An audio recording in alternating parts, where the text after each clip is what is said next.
On today's episode, we're going to talk about the single most important question you can ever ask a client.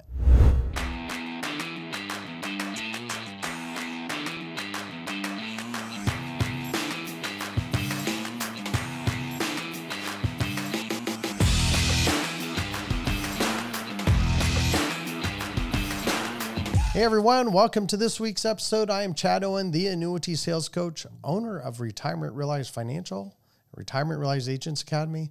What are those two companies, Caleb? Retirement Realized Financial, we can help you write business like we write business because you're under our organization. Come on. Retirement Realized Agents Academy, FMO. If you're not part of our organization, we still train you like you are. You're still part of the family. You may be the long lost prodigal son or daughter that's way out there, but we're still going to help you. We still love you, and we'll be happy when you come home.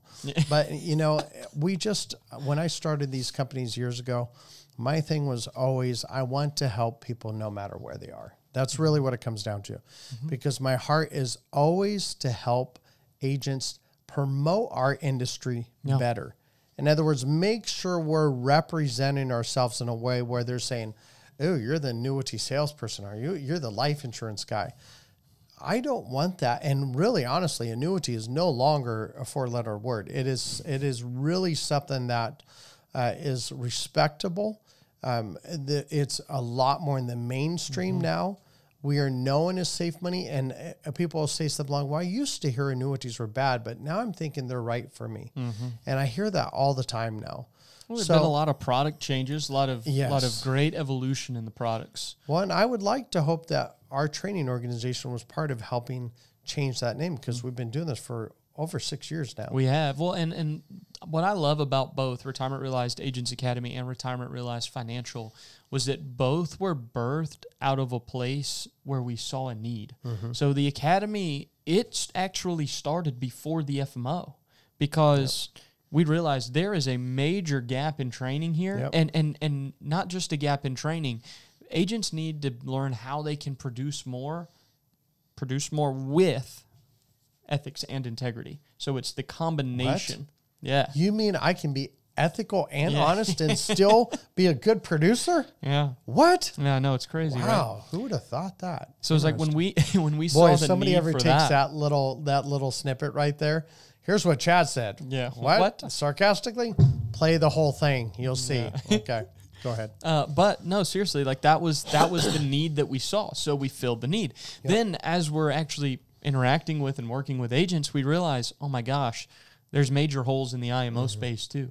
And so out of those needs, we people we stepped up to partner the plate. with, if we partner with an IMO, it's because we know there's no holes. They've done a great job. So it's important to understand that. Yeah. So single most important question you can ask now, there's a few qualifications I feel like need to be made on this type of episode. So we're talking about the single most important question, but now you're going to talk about qualifications on how it wouldn't be? No, I'm going to say that it is the single most important question, but that does not mean that it needs to be the only question asked. Well, that's a no-dust statement. Right. But that's why I just want to qualify that if you're doing a full fact find, every question is a critical question. But there is one that will determine vastly more than just about every other question. And I have you a ask. feeling I know what that question is. What is that question, Chad? And it probably has to do with the importance of money. Yeah. So what is the job of the money? So in other words, do you want to plan for living or do you want to plan for dying? Yeah. In other words, what's the purpose of the money? Because to me, I am right? Yeah, that's it. I mean, if you would have said I was wrong, I would have said you're wrong. Yeah, it was. Well, So, let me tell you why. Yeah, exactly. Because I know that's the most important, because you cannot help a person with anything till you know what the purpose of the money is. Right. Now, there are some people who say, what's a little of both? I said, I totally agree. But you have to make sure your income's taken care of first. You have to make sure you have enough money to live off of. And I say this all the time. If you started to run low on money, do you think little Bobby and Susie, son or daughter, would pitch in money, say, hey, mom and dad, we're going to take care of you? Most of the time I ask that question, it's yeah, right. Or, yeah, they're in a bad situation. Every once in a while I get someone that go, yes, absolutely, they would. And so when it comes down to it, most of the time, the parents or the people that I'm talking with, it is up to them to make sure their finances are taken care of. Right. So they can want to do, for example, my grandmother was a perfect example of this. She was known as the candy lady in church. She would blow so much of her money buying little gifts and candy for the kids at church. So much so is she never had enough to live off of. Fortunately, my uncles would go in and slip $100 bill in the microwave. They'd just leave money laying around for her to where, I mean, I have a feeling she probably didn't realize, hey, how did I get $100 bill here? Sure. You know? That's her candy money. Yeah, there's her candy money, but they made sure she was taken care of. Right.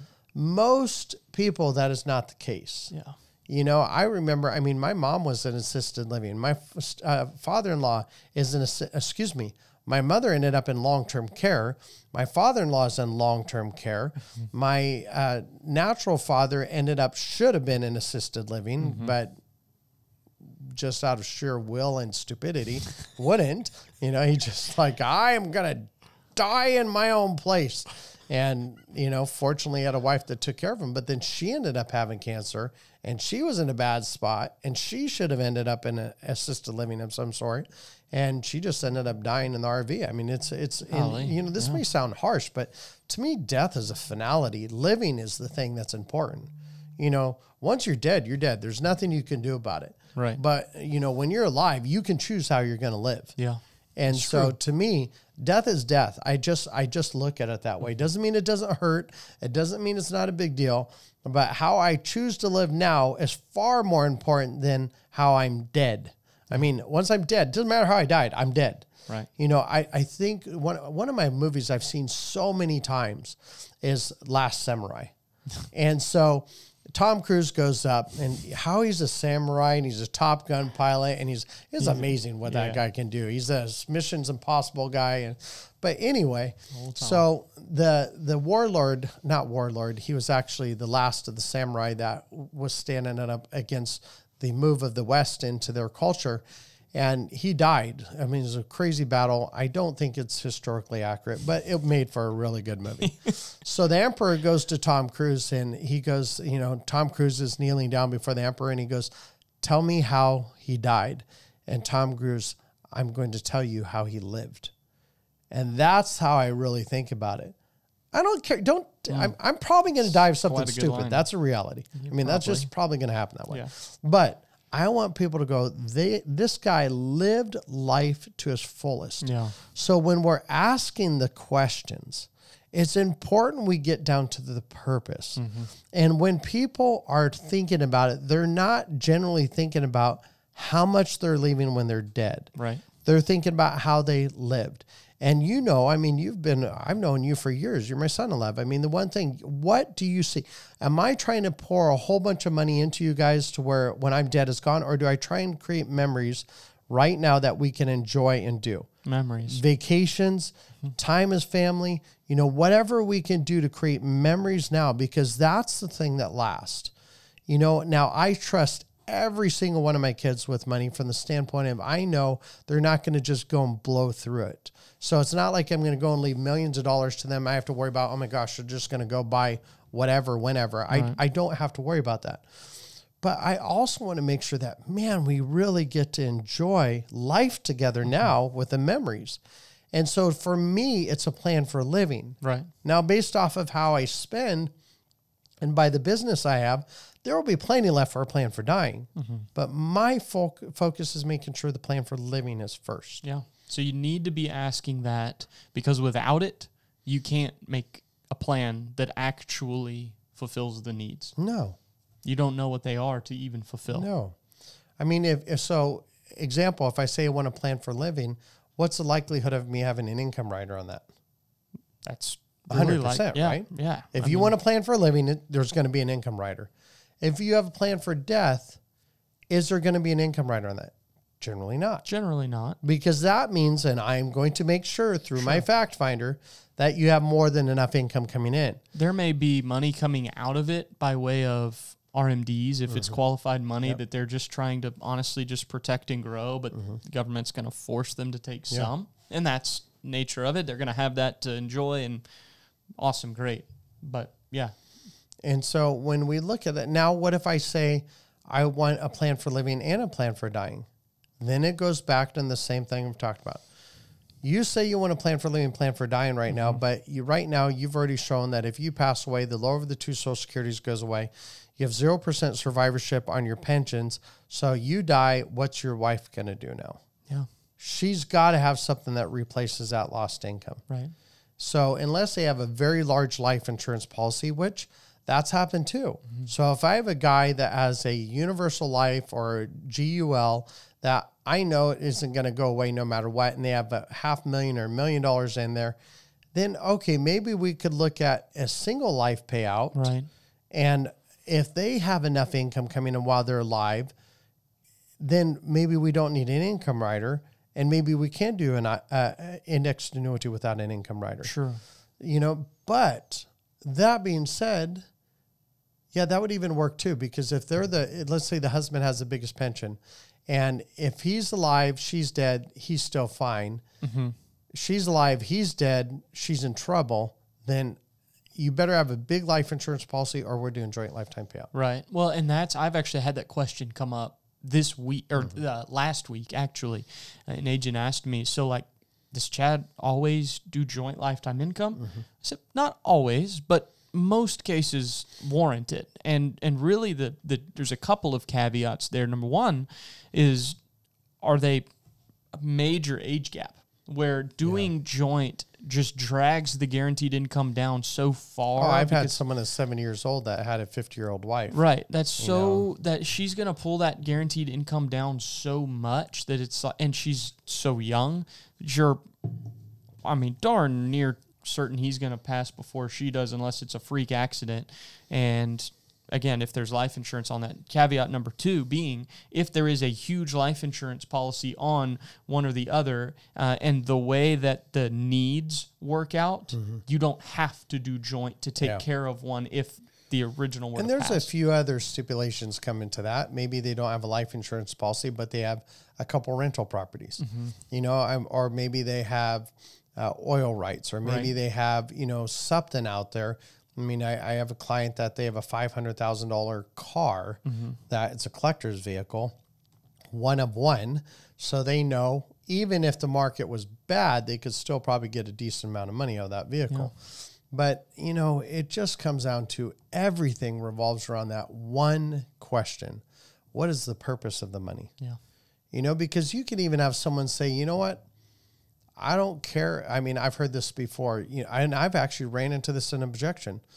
Well, your policy doesn't allow me to die with my last check bouncing. So they say, I want to die with my last check bouncing. I'm going, well, okay, tell me when you're going to die. Well, I don't know that. So how could you ever time that? You either get lucky or you don't. It's such a sad concept to me that's what you want to do. I mean, to me, I absolutely want to enjoy life and I want to live. I mean, that's why Leilani and I take, 12 to 16 weeks off a year. I mean, I have people say all the time, if you're writing, this year I'll probably write 40 million, but I'm going to plan on taking 14 weeks off this year. How much more could you write if I didn't take those 14 weeks off? Well, first of all, I've only taken 2 to 3 weeks off this year, and I'm already feeling it right now. Yeah. Like now, granted, by the time I've done this, I would have been taking 6 weeks off so far. Yeah.